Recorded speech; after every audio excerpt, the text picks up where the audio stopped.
Hey, what's up, guys, and welcome back to another Dragon Ball Super episode review. First of all, the English version finally aired on Adult Swim this weekend. I stayed up to watch it. I'm sure a lot of you did too, and it was just so awesome to hear the iconic voices finally bringing Super to life for the English version. Don't get me wrong, I'm loving the Japanese version, but man, just hearing those iconic voices in English, bringing the characters back to life for us, it just makes it even more real. You know what I mean? I cannot wait. Kind of sucks that we're on episode 73 and they're on episode 1, but that's basically 73 weeks. We're going to have to wait until we're caught up to now, which is overwhelming to think about, but it is what it is. Anyways, moving on. Dragon Ball Super episode 73, Gohan's Misfortune, an unexpected Great Saiyaman movie. Now, this was obviously more of a filler, fun episode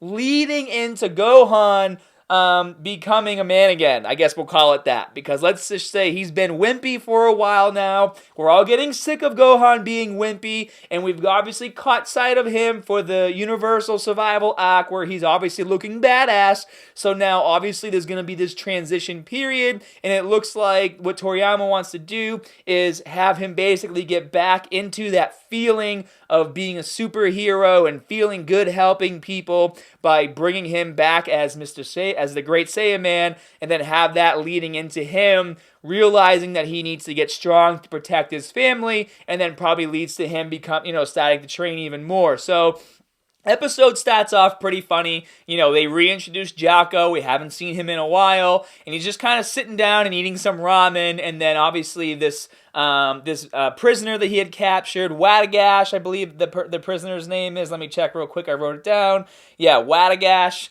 is in a little container, breaks out and escapes. And it's kind of funny because Jocko's like, "Can I report that you forced me to come here and eat the noodles?" And the guy's like, "I'll report you." And then it kind of moves on. I like that dry humor. I thought that was pretty funny. But anyways, here we are. We see Gohan and Videl. They're watching TV. And then the Great Saiyaman versus Mr. Satan movie commercial airs for the first time, starring Barry Kahn as the Great Mr. Saiyaman. And they obviously call Mr. Satan to see what's going on.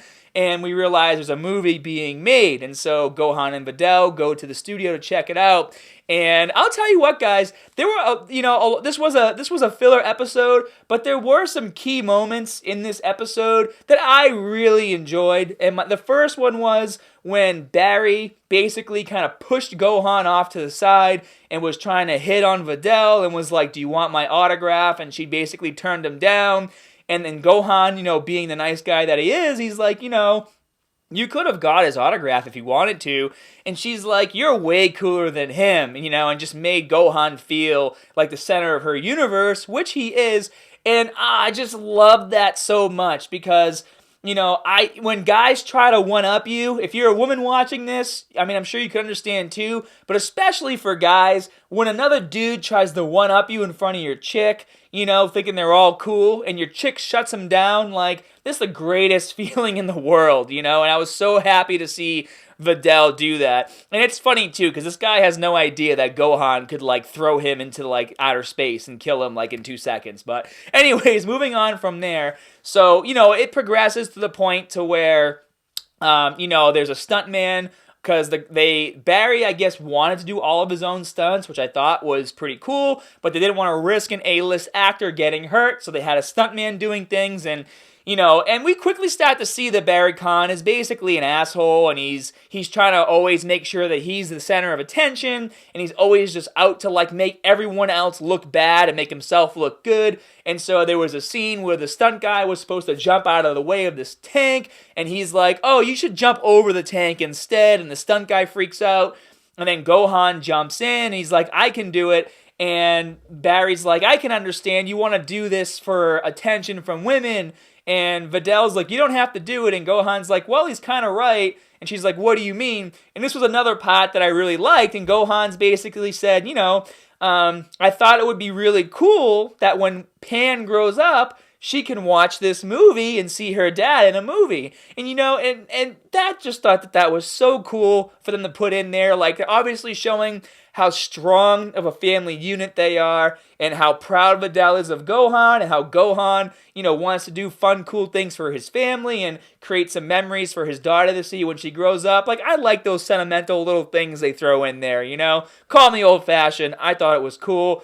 But obviously, quickly, Gohan obviously starts doing some pretty insane stunts, and he becomes center of attention, and Barry gets super jealous, whatever. So Gohan leaves, and then he stops a bank robbery happening. And what was so funny about this is Krillin's already in there, like, taking care of business, no problem at all. And then Gohan punches through the wall, and the whole wall falls on Krillin, and Krillin's like, what the hell? You know what I mean?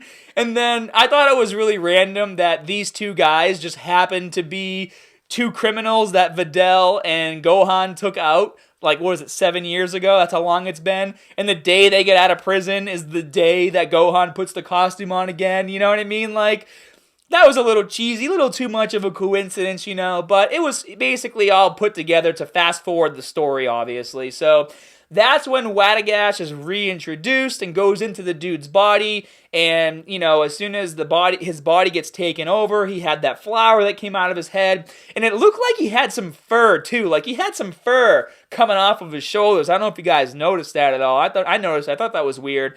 Obviously, Gohan quickly dispatches him. Like, clearly if Jocko was able to capture this thing, then obviously it wasn't that strong, which that's what I was thinking the whole time. I'm like, there's no way this is going to be it. Because I heard that there was going to be an epic battle. And I'm like, well, this thing clearly can't be that strong if, Jocko was able to catch it. So anyways, but actually, I have to take that back, because when they showed the credits, obviously, after the credits, they showed scenes for the next episode, this thing looks like it got pretty powerful. So I don't know, maybe it's a being that kind of like the symbiotic suit for Venom, you know what I mean? It's only able to get as strong as the person wearing it, and obviously the deep hatred that what's-his-face, I can't remember his name right now, I'm not going to waste time thinking of it, had against Spider-Man, so that when Brock, whatever, I don't know. Anyways, when he became Venom, he was so much more powerful because all the hatred that he had towards Peter Parker. That's what made the symbiotic suit more powerful for him. So anyways, maybe that's the same thing we have going on right here, where the symbiote type being only can get as powerful as the person's, inner feelings or rage or whatever. Gohan takes him out. But that part was really funny when he was about to do a Kamehameha and he looks around and he's like, oh shit, I might blow everything up. And he just goes, Saiyan beam. He just kind of flicks his finger and takes the dude out. Super hilarious.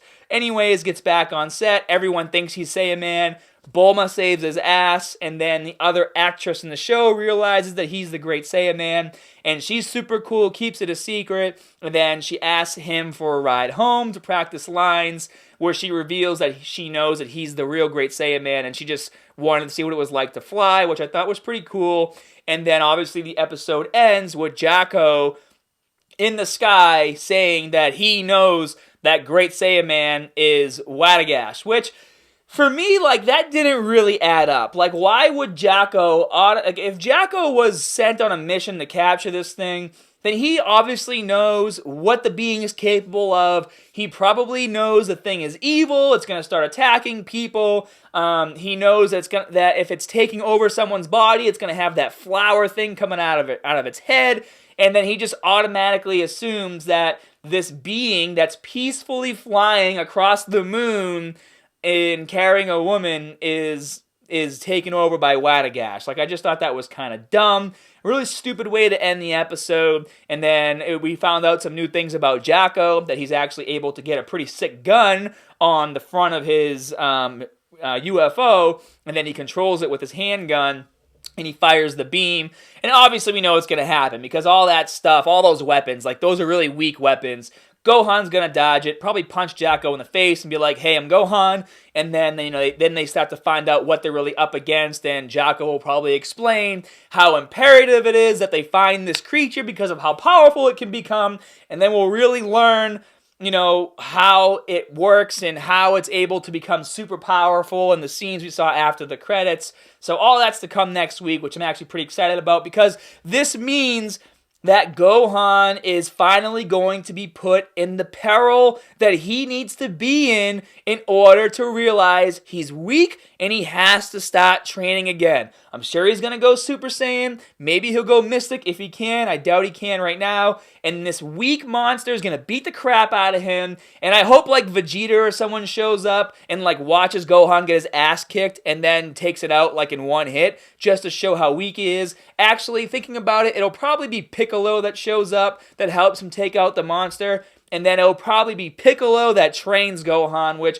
I'm looking forward to. We had so much fun watching Gohan grow up training with Piccolo. Like, I wish I had a statue of Piccolo training Gohan to put on this shelf over here. Like, that brings back memories, and I hope to see those memories continued as Dragon Ball Super continues. And actually, I was going to mention this in the beginning. The shirt I'm wearing, this is the only shirt I have that has Gohan and Piccolo on it. So that's why I wore it for this review. So lots of cool things happening. Be sure to hit that like and subscribe button. And I'd really like to hear your comments down in the comment section below. If you guys have spoilers, it's okay if you leave them as comments. I do kind of research and go ahead and spoil myself. But like, I'm trying not to really do too much spoiling because I'm enjoying watching things unfold, and it's kind of more fun to kind of just speculate and see if I can guess like what's happening. Like when Goku hired Hit to kill himself, I should have been able to guess that. So now I'm a little bit more on point. I'm in the zone right now. I'm in the zone in my filming area, surrounded by all my cool stuff that's allowing me to kind of get back in tune, with this anime that I need to get in tune with. But anyways, I hope next week's episode turns out to be the turning point that we're looking for Gohan getting his ass back in gear. I'll see you guys next time.